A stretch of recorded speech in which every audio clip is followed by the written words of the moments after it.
10, 9, 8, 7, 6, 5, 4, 3, 2. Are you ready?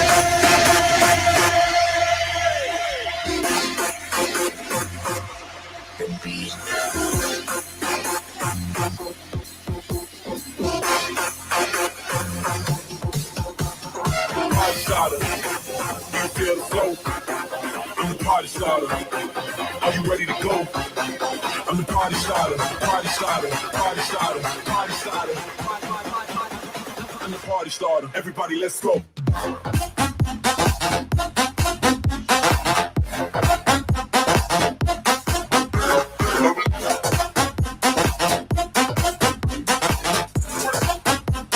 the party starter. Everybody, let's go.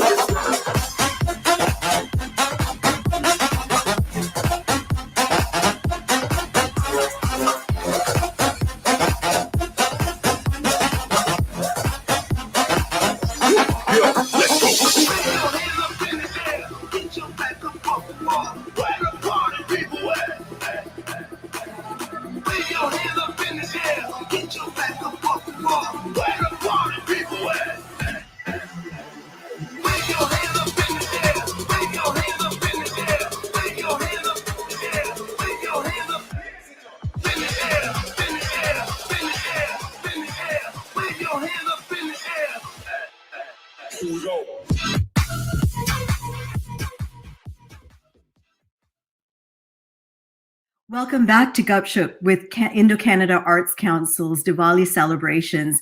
And, today in our artist lineup, it's my honor and on behalf of Indo-Canada Arts Council to welcome my next guest.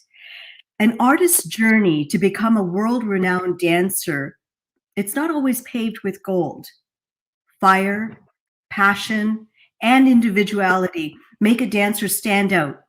But not just that, determination, drive, motivation, persistence, and that hunger to succeed.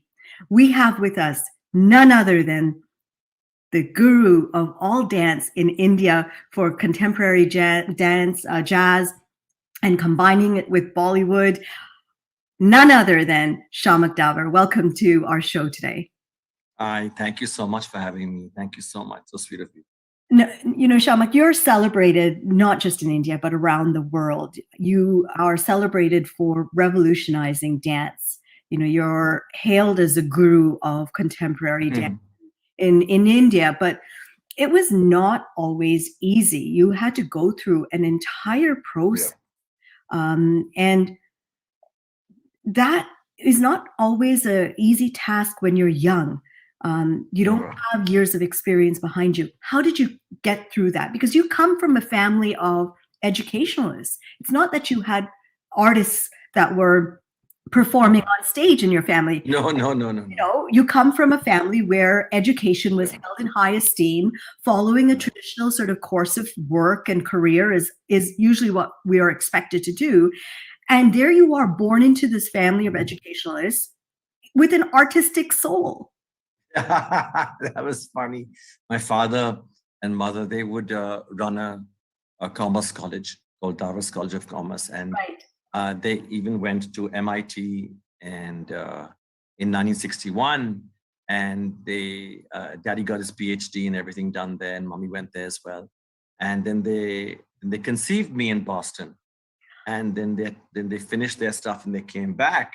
So they'll always call me a Sloan Fellow because Boston, all that Sloan Fellow and all that happens there. We are tied more than that because my father went to Boston to do his PhD in math. Oh my God, that's amazing. My brother was born there. So it's so funny that you mentioned Boston. Oh God, amazing. So it was difficult. It was very difficult because suddenly, you have this artistic kid in the house and these guys are educationists and mommy goes to Davar's College from morning to night and daddy goes and, teaches. And suddenly you have this guy who wants to sing, has to play the piano and sing. Right. And the dance was not even in the foreground or nowhere. There was just nothing. Right. And in India, there were no dance schools, Western, of course, and there was not really much of Western singing either. So it was very difficult to find a place in the land of 1 billion people. Right. So the journey was very tough. I cannot lie and say it was easy at all. You know, you I say mean, that there you were, are work in progress. And I have to I'm say, still a work in progress. well, aren't we all? Because the minute that you stop that progress is the minute that you're stagnating, you're going backwards, you've failed, right? Like, because unless you're constantly learning and unless you're constantly absorbing, you can never evolve. Yeah, you can't. Because once you think you know it all, you flop there only. Absolutely. The pride is so strong. I mean, how can you never, I mean, till we die, we're learning. Then we go up, we learn everywhere. It's about just always wisdom. Now, your journey into dance was it's been wonderful, but it's been tough. It's been tough love. Very tough. You had to really learn how to focus and accept no. Accept no, but also hone the passion. Because I think when you have that fire and passion within you, when you let it loose, it can be combustible. It can go all over, mad. right? Yeah. But the power in what you have done is that you have harnessed that passion and you have directed it, because you had 3 avenues that you could have possibly gone down.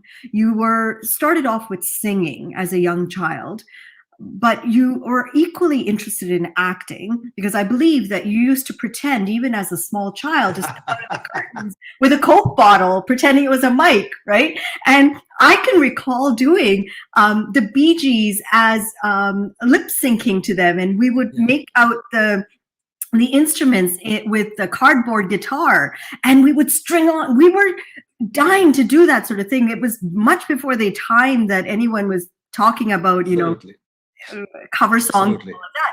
But that passion from as a young child to perform, the lack, were you always, you had no fear? I had no fear, because I believed that what I was doing was giving joy to people. Because see, whenever I sang or danced or enacted scenes from movies in my living room, I thought that it made people laugh, it made people happy. So I thought I was this legend in my living room as a kid. Yes, and I always imagined, and I spoke, and I don't know what rubbish I must have done, but I definitely sang and played imagination is what's fueled you, right? That vivid imagination. And no fear. And no fear, but that vivid imagination, that creative spirit in you is what has enabled you to choreograph brilliant sequences, right? Thank you. So I think that's something that's noteworthy. What's a highlight that you have in that journey, whether it's a negative one or a positive one? Was there someone in particular that stands out in your mind that you really emulated? Or was there a particular situation that you found yourself in that changed your mind about something? Well, a lot of people made fun of me because they said, you'll never be an actor. Your nose is too big. You'll never be a singer because nobody wants to hear stupid English songs. And you'd never be a dancer because that's disgusting. Boys don't dance unless you're weird or you're gay or you're a freak. And girls and stuff like that. And girls, if they come to your dance classes, they're labeled not good girls for marriage. So I'm talking about 35 years ago. It was crazy. I had doors slammed in my face because I thought that when I said I want to teach dance, it said English dance. I said, yeah, it's called jazz and it's modern. Jazz cat, the doors would close on my face. Right. And not just that, the costumes were very different than the traditional costumes that were worn in traditional. Western dance was not at all looked out. I mean, there was nothing like that then. There was one very sweet lady called Tushna Dallas in a school of classical Western dances. She was brilliant. She was there as a ballet teacher. But I was so afraid to go there because people would kill me. And there was one really nice J.J. Roderick school, Salome Roy Kapoor, there was Farida Peda, but they were all so small and nobody knew about them, Astad Debu, but there were no classes really. Once in a while, they would come and do their classes. And there was just nothing. I mean, imagine there was nothing in India, nothing. And it was so difficult. Absolutely. But that's why it's not just about having talent. That's why I would say they call you the guru. A guru really is a visionary leader right? And you had a vision before people were able to see the vision. And that, but it was a very scary, scary time, because I can promise you something, that even though you have a vision, the amount of people that put you down, you get scared if that vision will ever, come into fruition. absolutely. But you imagine the Wright brothers, if they did not think about attaching their wings and jumping off a cliff to say, well, is it going to float? Like Imagine. So the point is that anyone who has made true impact, who has gone on to change lives, who has left a legacy, their path has never been easy. And it's full of risk. It is risk. It is a risk-taking business, right? And so when you take those risks, but you take calculated risks, right? Even today, you will take a risk and you'll look at what are the balance of it, right? So I think that is that persistence, that determination, the motivation is then fueled by the passion within you. And that has been something absolutely. And that passion within me has been, it's been there. It's the same passion. People say, oh, it must have diffused now a bit because you've become older. Not on the contrary, it's gone crazy. I want to do so much. I feel like I'm 60 this month, and I feel I've done nothing. Well, now that you mention that, I have to let our audience know, if you're seeing this, we need to wish him a very happy birthday, because on October 19th, Shiamak reaches a very huge milestone. He is 60 years young, and the number of years he has been performing on stage from the age of 21, 23, and so he hasn't slowed down. He continues to create new things. He's got an entire army of young people who are ready to carry on his legacy. He continues to impact the world. And so a very, very happy birthday in advance. Thank you so much. From the Indo-Canada. Thank you. And so now, I had so much fun in Canada. You have no idea. I did the show for Toifa in Canada in this huge stadium, and it was just fabulous. I played the role of Che Guevara in Evita, right, in the Arts Theatre at Stanley Theatre. Stanley. So it was lovely. Now, in 1992, you wrote a song called Mother. Yeah. And you sent it to Mother Teresa, and you never expected a reply back. And that not at all. Blessed Nun sent back a response to you, which totally floored you, which is incredible. But I do want to say that on behalf of all of us here, on behalf of all of your fans, all of your students, I want to extend a heartfelt condolence to you on the passing of your own mother just recently.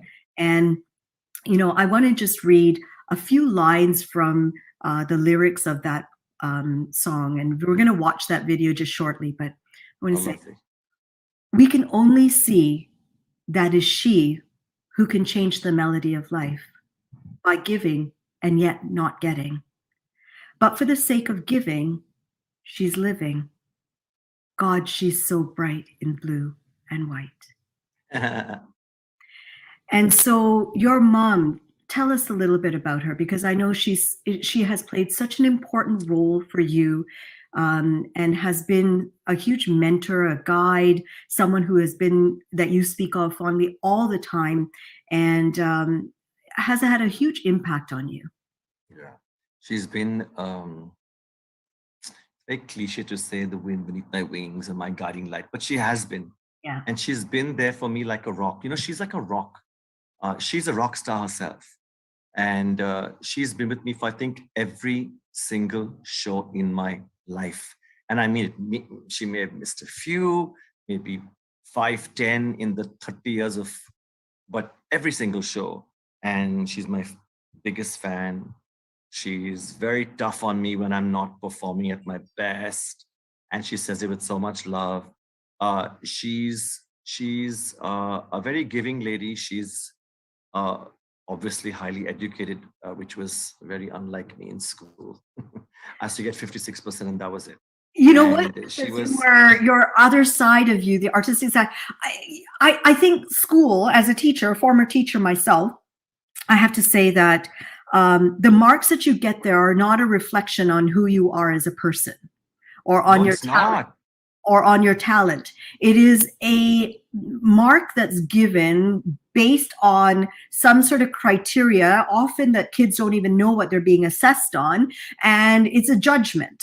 But if you, and they were very strict in school those days. 35 years ago, the if you school was let very those- strict. Absolutely. If you let those marks box you, you'll be limited to that box that they put you in. And the canings we used to get on a hand, on a bum. Pat!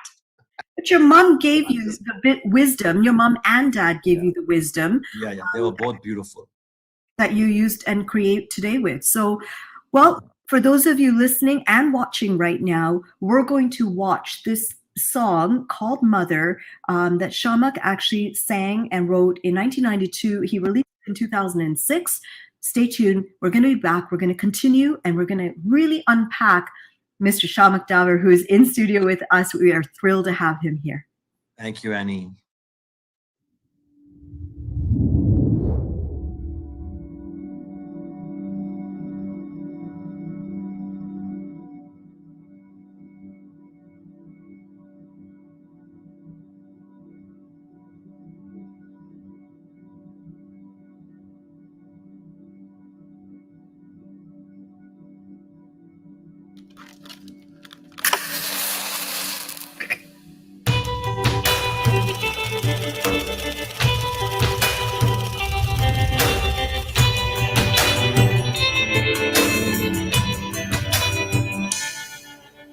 Once in a life there is a time for a change, when this world can give the best to what it's got.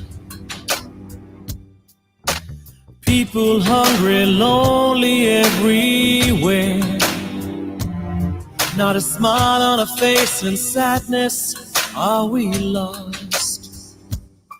In this dark and lonely world, you feel a light against your being, gives you food for thought and shelters your heart. And what a better world it can be. Oh, we can only see that it is she who can change the melody of lives by giving and yet not getting. But for the sake of giving, she's living.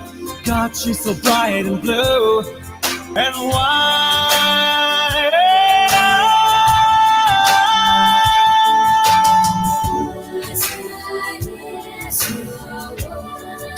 Hey, she springs like the sun with wings and holds them all so close. She feeds them, keeps them, loves them so much more. We can only see that it is she who can change the melody of life by giving and yet not getting. For the sake of giving, she is living. God, she's so bright and blue and white.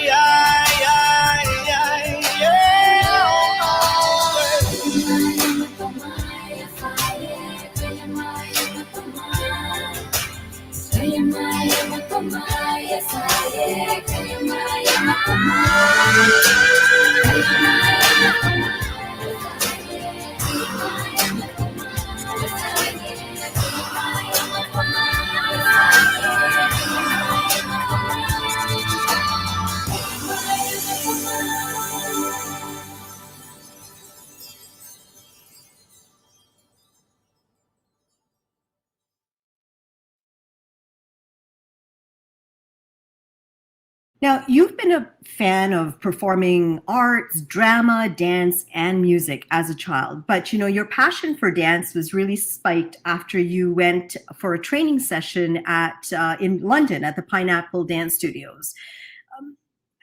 It's one thing to go in and say that you like to watch it, but it wasn't just about watching it. You wanted to get totally into it.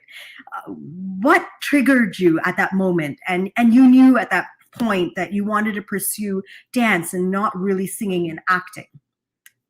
I went for a singing workshop to Pineapple Dance Center, and then I saw these glass studios with people dancing, and I said, oh God, this is really interesting.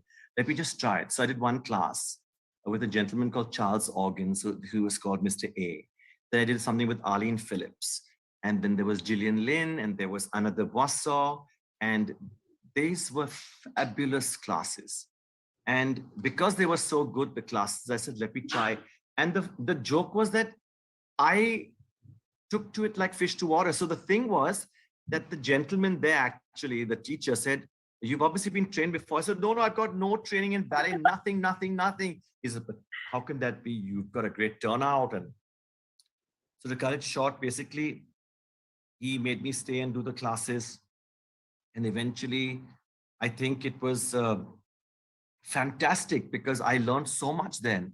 And so that I didn't do the singing workshop much and the acting workshop. I just did the dance and the dance. Yes, and you were brilliant because you then came back to India at that point and you were fueled with that passion because everyone there was happy and they were doing this type of dance. They didn't know the Indian dance at that point. They were doing contemporary. Yeah. They were doing jazz. They were doing, a more westernized type of dance, including ballet, etc. And you brought that passion with you, not realizing that you're not going to have it would ever work. Yeah. Impact. It would work. When you persisted, it did work. But you faced a lot of humiliation and a lot of ridicule, as you mentioned, for that training that but even in London, when I was there at the Pineapple Dance Center, I asked somebody, please, I don't understand the step at all and I can't get it. So he turned around to me and says, I'm sorry, I don't help Indians.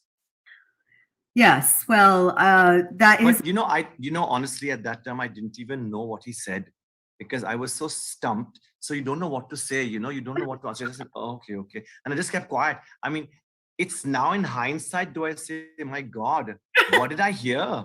Yes. Because you don't know what to say at that time. Not just that. Like, okay. I don't know about you, but don't you have it when someone says something to you and you're not expecting that response? I'm gobsmacked at that moment. I don't even know what to say. I just kept, luckily the guy after class said, listen, don't even push it. He's a black belt guy. So, well, but I'm not going to say anything, but he seemed like a sweet guy in the front, dancing really well. I said, I don't get this step. Right. And often when someone, not Indians. Someone says something, when someone says something and we're unaware that they're going to say it.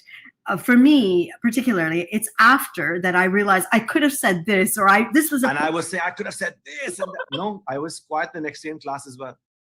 Well, you went on to become a teacher, and despite the hurdles that you faced, in beginning it, you did go on and you established classes. I want to really talk about your classes that you're going on here. You're a great example of someone who remained focused and stayed true to that inner voice that you had, despite the chaos that was going on around you. Yeah. What helped you remain so focused and determined? I think it's the fact that when you go through struggle and you learn that there's so much of no, that you don't want to challenge it, but you just want to carry on doing what you do persistently, consistently, forcefully, in the sense of pushing yourself in spite of the no. That sometimes you just turn a deaf ear and then you carry on doing what is good. And it makes you happy, it makes people happy. And you just, that persistence is discipline to be a winner. I mean, there's no way you can be a winner if you don't persist, because there's never going to be anyone who's going to like you. Absolutely. Really, they're going to always put you down. So it was just that. It was only that. So now I want to ask you, you have several locations here in the GTA. Let's just go over some of the places where parents can actually find Shiamak Davar classes. But I hope my pronunciations are right. We have one in North York, Brampton, Mississauga, downtown Toronto. And also we're in the process to restart our classes in more areas, for example, Markham and Etobicoke. Yes, perfect. Vaughan and Scarborough. So these are the, So I'm going to say, you did a great job pronouncing it. I was going to say the next test is going to be for you to say that 5 times in a row fast, but I'm just kidding. Now, what's happening with your upcoming batch in Toronto? When is that batch starting? Every time I put kids on stage, whether it's a kid who's 4 years old to someone who's 84 years old in India. We used to have summer programs and winter programs, and they were called the Summer Funk and Winter Funk presentations. Right. So it was always such a huge hit because there was doctors, lawyers, fathers, grandfathers, kids, everyone on stage and performing in costumes. So we'll be having a similar kind of showcase, but on a smaller case because we have to keep safety in mind. Right. And they're going to start on October 28th. Okay, wonderful. And yeah, and the registrations have already started. So October 28th. And what is the age bracket for the classes? They're kids, preteens, adults. Okay. And we have seniors also. Oh, that's good to know. Yeah. What's the benefit of taking an advanced class with, the students that take the advanced class? What's that benefit of that? I think because they get to train and work on their technique.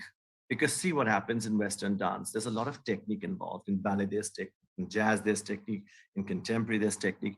In Bollywood also, there is technique, which I imbibe from all these forms. Right. So there are senior instructors who are senior, and they're hired from outside, and they're specialized to train only in those areas.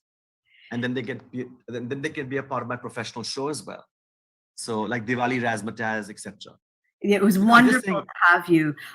In fact, for those of you watching, if you've not watched the replay of the live performance that Shiamak's team did at Diwali RazzMatazz in Mississauga just last weekend, you really missed out on something while it was unfolding in front of us live, but you have an opportunity to watch it again, and you will never tire of these performances. These are timeless in the choreography, in the costuming, energy, and it's just fantastic. In fact, as you stay tuned right now, watch the dance company clip that we've got prepared for you so that you can get an idea of what you're not participating in. You should go out and register for the next class. So whether you're a young person, go and bug your mom or dad, whether you're a preteen or a teen or an adult, or if you are a senior, you really have the opportunity to take part in one of Shiamak's class. Watch this clip that we've got for you now.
Well, there you saw that clip there, but that's not it.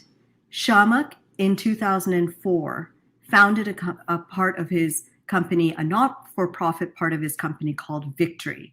It was to make dance more accessible to people who were finding it challenging, less privileged, perhaps those who had special needs. Victory makes dance available across all platforms, whether it's age, gender, caste, class, anything. ability, with no prejudice. Shiamak, let's talk about Victory. So Victory is my nonprofit organization, which my CEO, Glenn DeMello, helped me put. Because many years ago, about 30 years ago, 35 years ago, a girl with polio came to my classes. And she said, can I do your class? I said, of course you can do my class. Then after some time, somebody else came on a wheelchair. I said, please, I'll just do the hand movements. I said, okay, come. Then someone came on crutches. So eventually I was doing this free of charge. Obviously, I never charged these people. But the thing was that Glenn said, why are you just doing this? That if you don't do this and make an organization, then it's being wasted, because how do people know?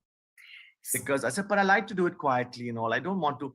He said, but if you don't do this, Shiamak, then how will people know that my child also, who has this kind of ability or disability, I hate the word disability. So how will they come? Different ability. Differently abled. That's what they say, no? Differently abled. Every day it changes. So I don't want to hurt anyone, but differently abled.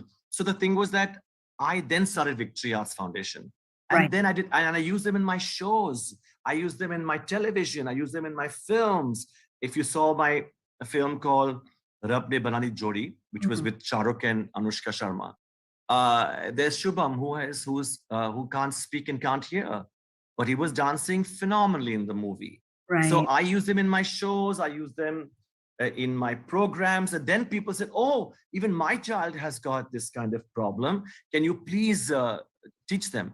So over 35 years, we've been doing this very quietly. And now we're talking about so people can come and learn. And in Victory Arts Foundation, we did a show for the TOIFA Awards, the Times of India Awards function in Vancouver. And I used all the kids from Vancouver. And it was just fantastic. And it was just so beautiful to see them with Shah Rukh dancing and, in the finale with Priyanka, Shah Rukh, there was Ranbir, Karan, there was just Aishwarya, Abhishek, everyone was there. Right. Now, Vic, all of them dancing. To use the power of dance as a therapeutic medium. And it's really bring joy and movement to create that happiness to anyone who is finding it challenging to perhaps join a regular class, what's usually out there. You have various programs in Victory. You've made dance accessible, and you've helped to really educate everyone else. You've used it as a method to educate, to empower, to enlighten, and really to enable. And you're not just enabling the children, you're enabling the parents to help their children to reach that success. Even the kids, now who are, one of my teachers, instructors for Victory Arts Foundation is in a wheelchair teaching. Right. He's that good. He's that good. Then we have someone else who's got, I can't explain, but their feet are like this, and I don't know the actual condition, like a Jaipur foot or whatever, but they're also teaching. So they get paid. Right. So they have bank accounts now. And they have they get money, they have name, people know them. And so you took your motto, which was have feet, will dance, and you've added another additional part to that motto. If you have spirit, will triumph. Because the thing was that my friend said, but these guys have no feet. How can you say have feet, will dance? I said, okay, so we're going to go have spirit, will triumph. So that was the way how it really worked. No, but really it's fantastic how things evolve. When you teach film stars and you teach celebrities, and then you teach the normal person, and then you teach the person who's in school, and then a child, and then you suddenly go to, I also got my first transgender and transsexual student in Mumbai. And I'm so excited because nobody was, and there was an HIV guy who said, the other schools are not taking me. I said, are you mad? I said, come on. I don't care. You're opening the doors.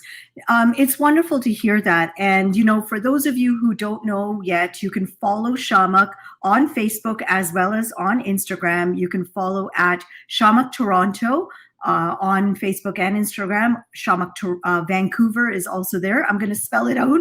SHIAMAKTORONTO. Or I'll explain to you how to remember my name. It's SHIAMAK.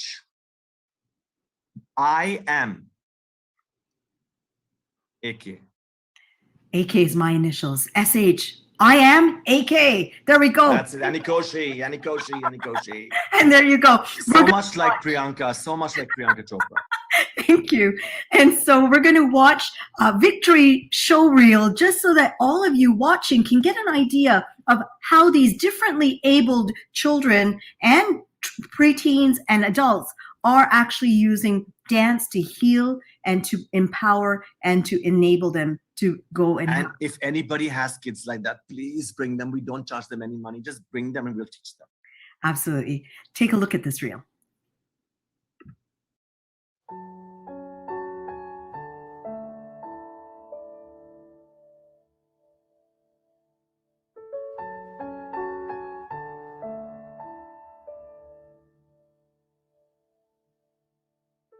As you know, dance is not really taken seriously. And people don't understand that dance heals people. It actually heals them on every level, mentally, emotionally, spiritually, physically. And this is what is always frowned upon. And we want to make that change. We want to tell people that, look, it is healing. It does heal you on every level. I think about 25 years ago, when I just started classes, there's a girl who had polio, and she said to me that, I really want to come into your class. So I said, yeah, come. And one hand couldn't move at all.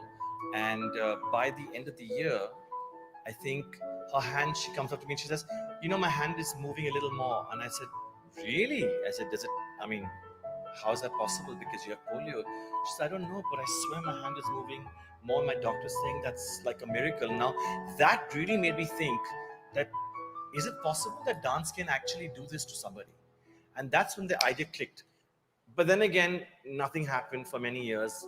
So 2004, we started the Victory Arts Foundation. It's a very important place because we work with people with special needs and the underprivileged. That's really, really important to give back for all that God has given us.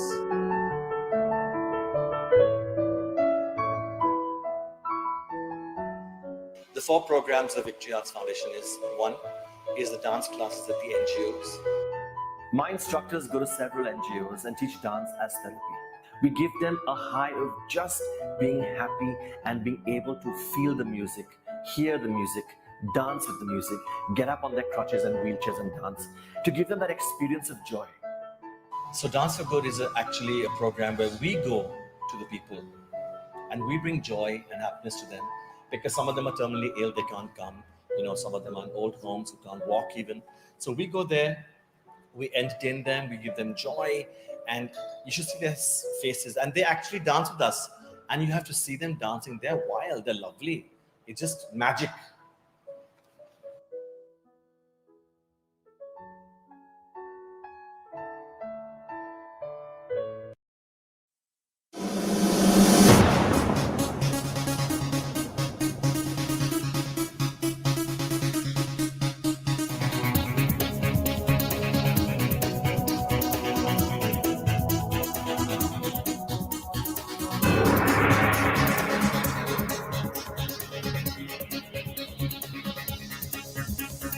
चाहे कुछ भी हो जाए सबसे आगे निकलेंगे हम, चाहे हमको कोई रोके फिर भी रुकेंगे ना कभी हम। ये दिल जान ये हमारी शान, हिंदुस्तान हमारा, इसे जान लो पहचान लो, ये गुलसिता हमारा। हम कल भी थे, हम आज है और कल भी रहेंगे। हमें जान लो पहचान लो, हमसे है ये जमाना। दुनिया ये तेरे कैसे नजारे, कहीं पे तूफान कहीं सितारे, रुकेंगे फिर भी ना हम।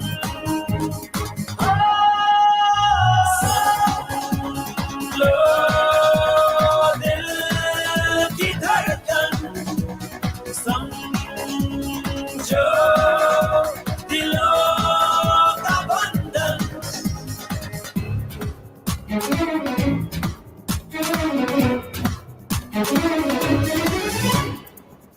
मंजिलें भी रास्ते और भी साथ साथ हम चले चलना ही जिंदगी हौसले बढ़ गए फासले कम हुए चाहे मंजिल हो करीब फिर भी रुकेंगे ना हम सुन लो दिल की धड़कन समझो दिलों का बंधन सुन लो देश की धड़कन जान लो देश का बंधन सुन लो देश की धड़कन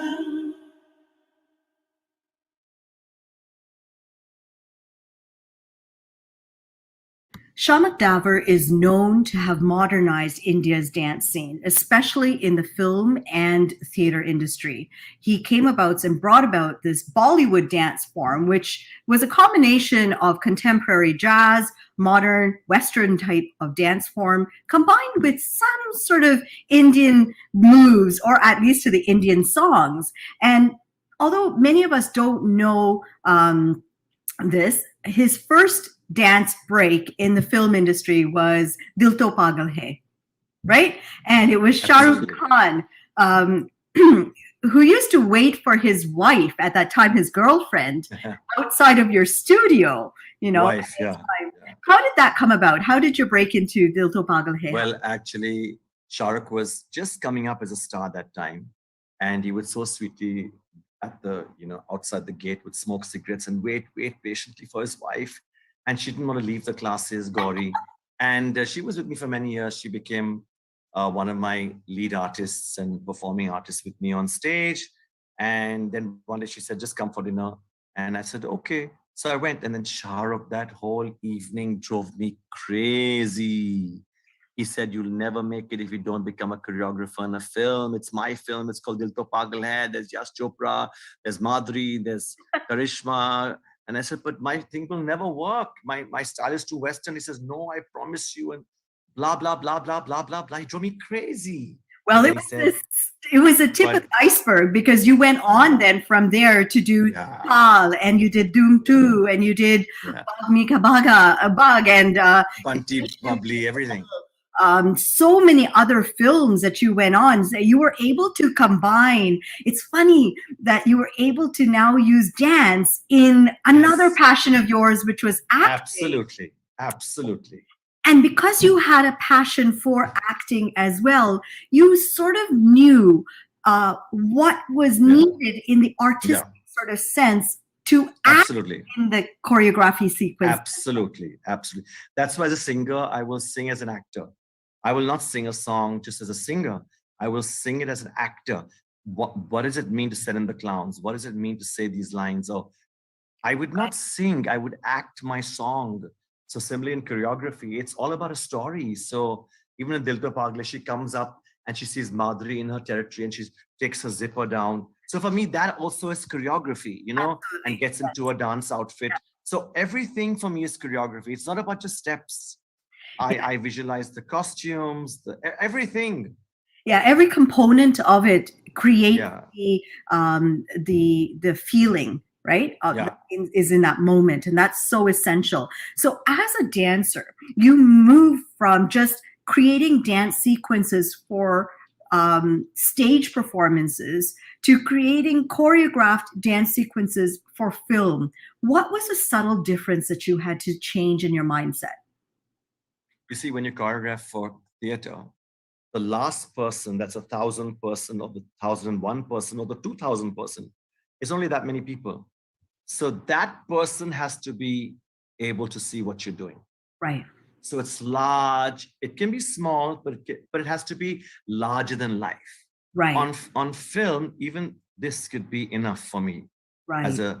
Even just standing and just doing this and taking out. For Dil To Pagal, for example, when Karishma got very jealous, and she was in a jacket and she wanted to take it off and go and perform with Madhuri. So even stuff like her walking up the steps and just unzipping her jacket is for me choreography for film, which is subtle, which could be done. Right. But to do that in theater, it won't be seen.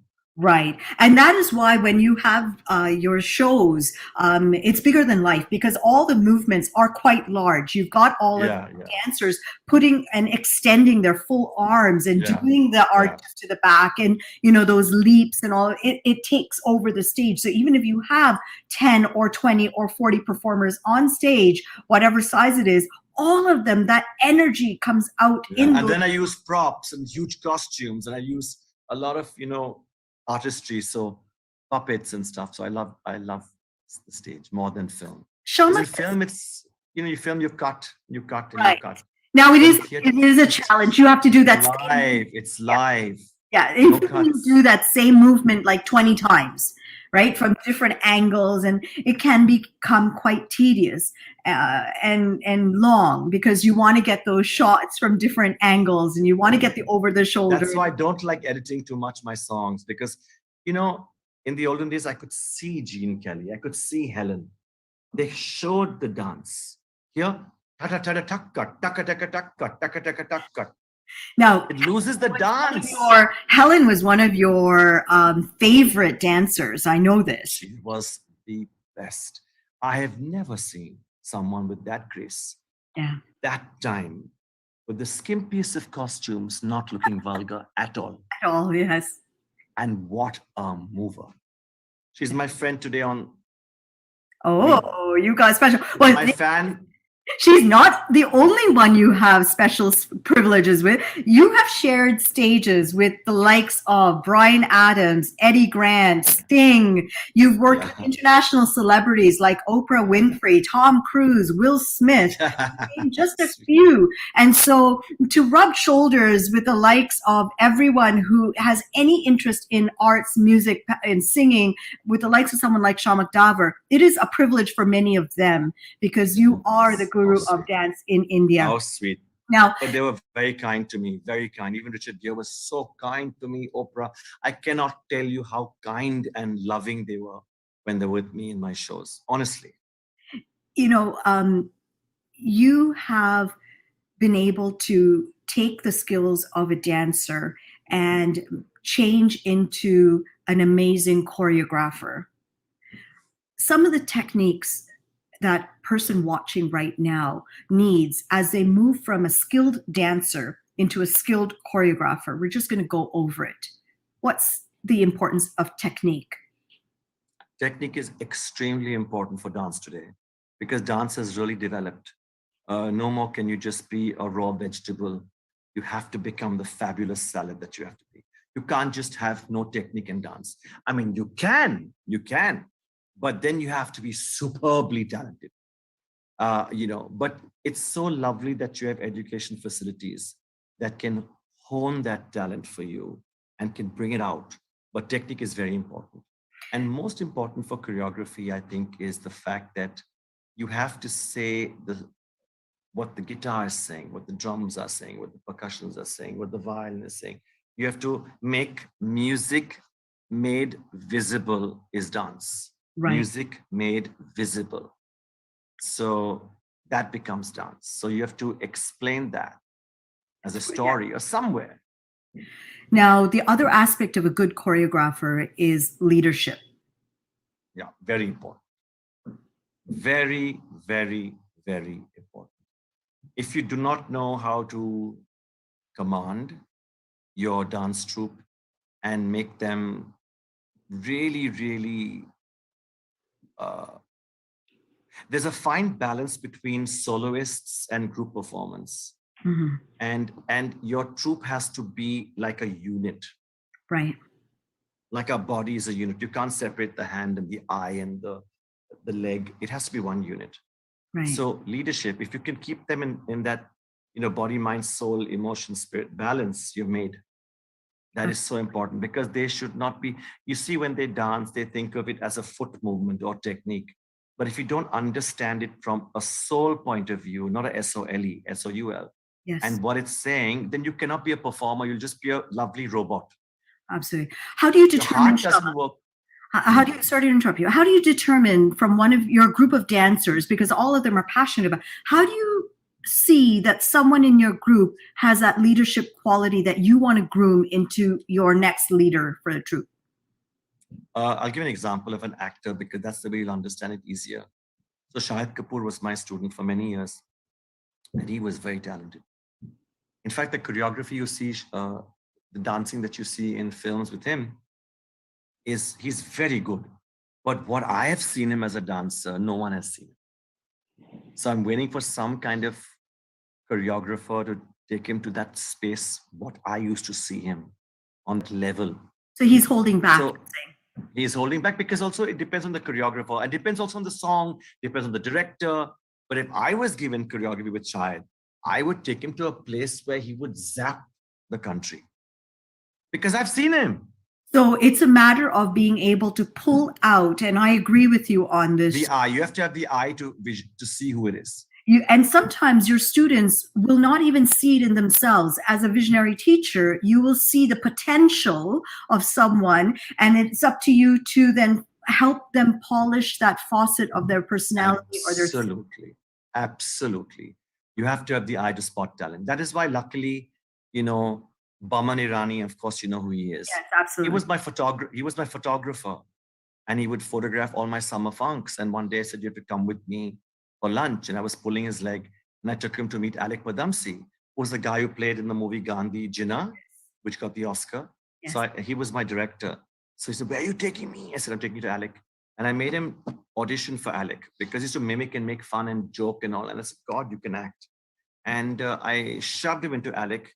And Alec said, let me see one more time. And he went again. And then he got the role. And then he got another movie break. And then he became this huge star. Absolutely. So you have to have the eye for them. Eye. So now we talked about creativity already. Let's talk about discipline as a choreographer. There's nothing. I think the reason all dancers are beautiful in real life is because of their discipline. You can get nowhere with this without discipline. I'm telling you, that discipline is unheard of as a dancer. If you don't have it, you can't dance. What is your discipline? My discipline is to first love what I do, and then to give it my all and not judge the bad ones, the bad times. Because you got to realize you're human. And it's nice sometimes to be imperfect, because that's also perfect. Absolutely. I think that you need to, I always have the saying that you need to fail forward, and you need to find the perfect in the moment, because if you're waiting for perfection, it will never gonna get it. And there's nothing like perfect. These beautiful faces of these beautiful girls, they have different eyes, something deep sets about the whole, they're beautiful. So perfection is a state of mind. And I know that line of striving for excellence is the typical cliche line that people say, but it's the truth. You have to try and be the best of what you got. Right. And so stop the comparison. And no comparison. Have you been hard on yourself at times? Very hard in the beginning. I'm harder now for the end result, but then I was harder on myself to create and to become who I was. Now I'm harder to preserve it and to go even higher and break the, just follow the subconscious mind and how it's telling you, because talent is given by God. It's on loan to us. We're just the instrument. It's not my talent. So when they give it to you, they will help you if you say, look, I need something different. I can't do the same thing. Something new, but something new will come up. So as long as you're a good conduit or a good medium, then you're made. When is your most creative or inspirational time? Is there a particular time of day, or are you, for me, it's sometimes just when everyone else is about to fall asleep, that's when I'm like, oh, I have to do this. I have to write. In the bath. when I'm having a shower. You're the second creative person that's told me this very recently. Yeah, because when there's water on you and you're completely blank, you're enjoying the water and the shampoo and the stuff. And suddenly, because you're not concentrating, things are sent to you. And it's funny. Oh, yeah. So what about that? What about that? What about that? for me, You my get- peaceful moment is when I'm near water. And so I go to a water body and I sit there. And water has a memory. And Always know that. And so that is something. And we're made up of water. We are. We have, what is it, 75% of our body is consists of water. Well, you know, for all of you who have been tuned in right now, you're going to have a chance to see a video right now, which is the entertainment aspect of Shiamak Davar. And it has been such a pleasure to have you, Shiamak, here with us. Thank you so much. To our Indo-Canada Arts Council audience in Gupshup. Yes, I know. I totally brutally. I love it. That's fine. Murdered that, right? But that's all right. This is Diwali RazzMatazz for 2021. We've been talking about Diwali for this entire month. It's been such a pleasure to have an incredible lineup of artists. Today we featured Shiamak Davar and all things Shiamak, unpacking everything that is about him as a person, about his dance, his creativity, his journey, his tribute to his mom, and of course, wishing him in advance on his birthday from all of us here. Thank you so much. How sweet of you. Thank you very, very, very much, Annie. Such a pleasure. Thank you.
Are you ready to go? I'm the party starter, party starter, party starter, party starter, I'm the party starter. Everybody, let's go.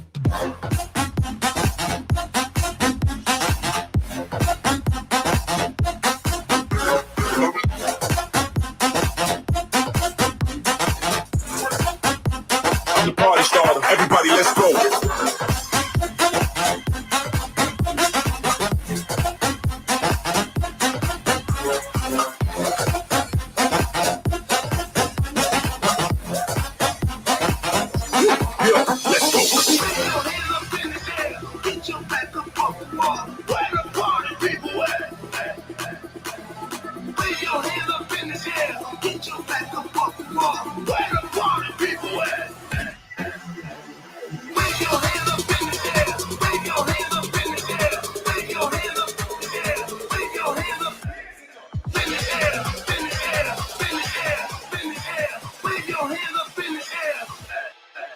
Here we go.